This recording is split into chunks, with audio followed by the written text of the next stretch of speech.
I'm randomizing this. This might be 0 though. I'm doing this 37%, so I mean, I'm doing a lot more than 0.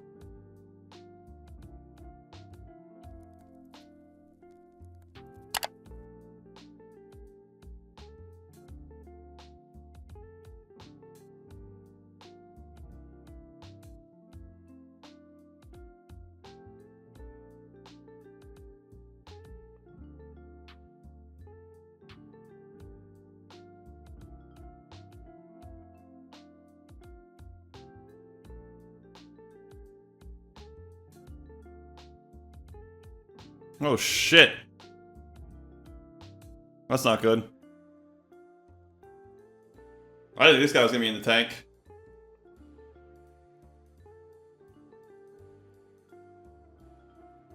Woo! Woo! The tank made me a little nervous, ladies and gentlemen.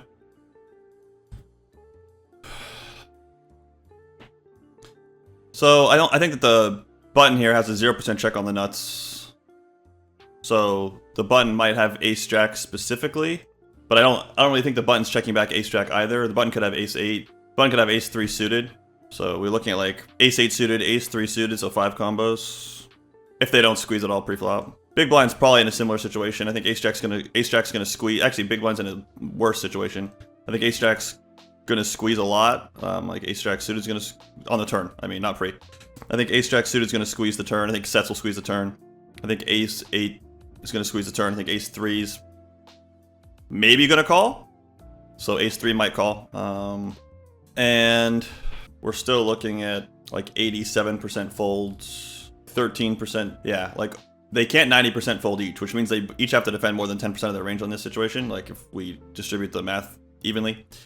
And 10% of the range is just like, I don't think people can do that in this. Like I think most humans like are going to struggle. I don't think they're going to be able to understand their range properly, and multi-way pod, it's just so easy to just bitch out.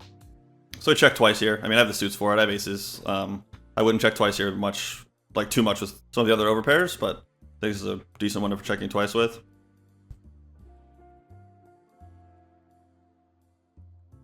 Obviously, we're going to squeeze.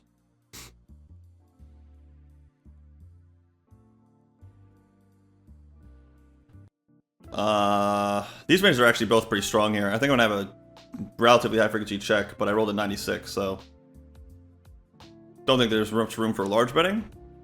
Multi-way. Definitely not betting range here. Not even betting close to range. Not even betting this the majority of the time, but I rolled a fucking 96. You can see the 96 right there. It's like, alright, I don't really want to bet actually. Like I raise, I 3-bet, I squeeze the big blind against under the gun +1, I get called twice. Like I just want to check. But I do think that this hand should bet a little bit. So he rolled low, but I don't think this hand mixes to anything other than 3-bet. So we're not going to use this. This is going to be our first randomizer. We didn't use it because I think this is pure 3-bet. Actually, 3-bet too big there. That's my normal sizing choice, but in terms of the number of dollars, but not the normal sizing choice from a percentage perspective for me. I think these flops I might have like some larger betting. It's always safe to just stick to the small bet size because you know that's clean. Especially for me in this format. I don't play this format as much. I'm trying to change that, but alright. I think I'm going to play a couple more hands here, and then I'm gonna explain that 10-9 suited, and I'm gonna kill it. 53, so it's kinda like what do I do as my base case? I think my base case is 4-bet, and then my mix is flat. So I think I would have flatted like 0 to 30 and then 4-bet the rest, something like that. I don't know the exact weight here because I'm not a cash game reg, but something along those lines seems reasonable.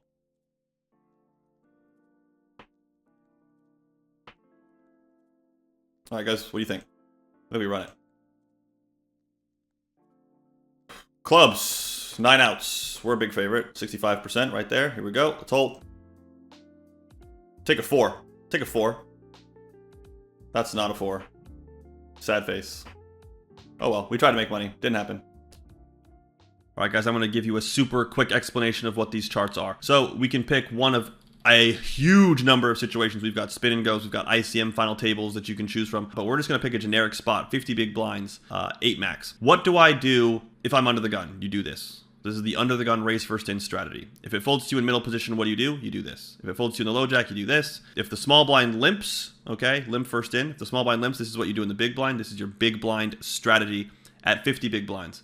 What if under the gun opens and I'm in the big blind? Then you do this. What if the cutoff opens and I'm in the small blind? Then you do this. So this gives you the complete strategy. It's comprehensive. It's all of pre-flop. You don't need anything else. It's only 20 bucks a month. I've paid thousands of dollars for this material before, okay? This is what you need to get better at No Limit Hold'em. Go get it. All right, I'm gonna analyze this hand. I'm gonna answer some questions, and then I'm going to be back.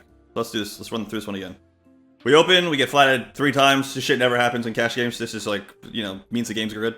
Flop, we check to the button basically is the plan. Like the plan is to check to these in position players. I'm not gonna do much betting here. I do a little bit betting, like I do non-zero betting, so this hand should mix a little bit. Because I need to bet queens, I think. Like it's kind of important to bet queens. So we do a lot of checking. We catch a turn, turns an ace. This player checks back the flop, which means this player is stripped of sets. This player's half stacking, so I'm not that worried about this player's range. Like, no, they're not half stacking, but they're not a reg. So I'm not that worried about the strength of this player's range being too strong. So this card will enable me to bet a bunch of hands. So it'll enable me to bet ace king. This player probably won't have ace jack too much. This player probably won't have ace jack too much either. So like this should enable me to bet like ace king. Ace queen's gonna be tough to bet to this side, I think, but it's maybe not bad. I can obviously, and my range is still intact. I have all the sets. I have all the 2 pair, etc. So I bet. I mean, it's whatever. I could bet smaller. I think it's defensible to bet smaller, but I bet like this. It is what it is. I get called by these 2 ranges. This is really interesting. When this player calls, so this player is capped. This player doesn't really have ace jack in my opinion. This player has no sets. So I mean, this player has ace 10. You know, they have ace queen. They have ace 9. Maybe they have ace 3 suited specifically, but maybe they don't. So like this player is pretty capped. This player is definitely capped because this hand, this range at this point should squeeze. So if this player has ace jack, ace 8 sets, they all have to raise now. They can't call here. It's a ridiculous call with those types of hands. So those hands have to those hands have to squeeze. So we expect this to get basically like once we get to a blank river, as long as we get a blank river, they have capped ranges. So that means like the strongest hands that they have are more like top pair type hands. So we catch a blank river, like this player is not calling the turn of the pair of 3s. This player doesn't have a pair of 3s. So this only makes a pair of 3s, you know, ace 3 less likely now. So ace 3 suited is now 2 combos for each player. I don't think either player has ace 3 offsuit. So we have 2 combos of ace 3 suited. Probably like no combos of boats for these players, like no pocket 8s, no pocket jacks, no pocket aces. No, you know, 2 ace 3 suiteds. And then no ace jacks. And then probably no ace 8s, but maybe ace 8. But probably no ace 8s. So I was like, alright, like basically the way this would work mathematically is like the actual defend percentage here. I'll just do the math really quickly. I'll do it off screen. So it would look something like 87% fold, 13% defend. 13% defend mathematically to make this bet break even is what each one of these 2 players has to do. 13% is actually a lot. It doesn't sound like a lot, but 13% is a lot when the best hand you have is like ace 10 or something. So if like the best hand you have is ace 10 and you have to defend 13% of your range, that means you're gonna have to call with some ace 10s, especially if you're gonna fold like king jack of diamonds always or something like that. So each player had to defend 13% of his range here, and I just didn't think that was very likely. So I jammed, which is like, you know, most people are incapable of making 3x pot jams in multi-way pots without the nuts, which is why people tend to overfold. And if they're pure folding all their bluff catchers here, like all of their hands that beat a bluff, so if they're pure folding all of their king jack here, if they're pure folding all of their ace 10 here, this bet should print money. So, I mean, like, it's kind of a sloppy bet. I don't have blockers that are like super valuable. I mean, I make diamonds available, but I need more than that. I need more juice than just making diamonds available to have this like work. I need them to fold some like good hands, but I think that's very likely. So we jammed, and of course we scooped it. Okay, so I am going to raid my man Way, and we're gonna have a cool conversation over there, and I will talk to you guys soon. So, oh wait, 1 second. Yeah, we should be doing that, and I will raid Way. See you guys later. Peace, guys.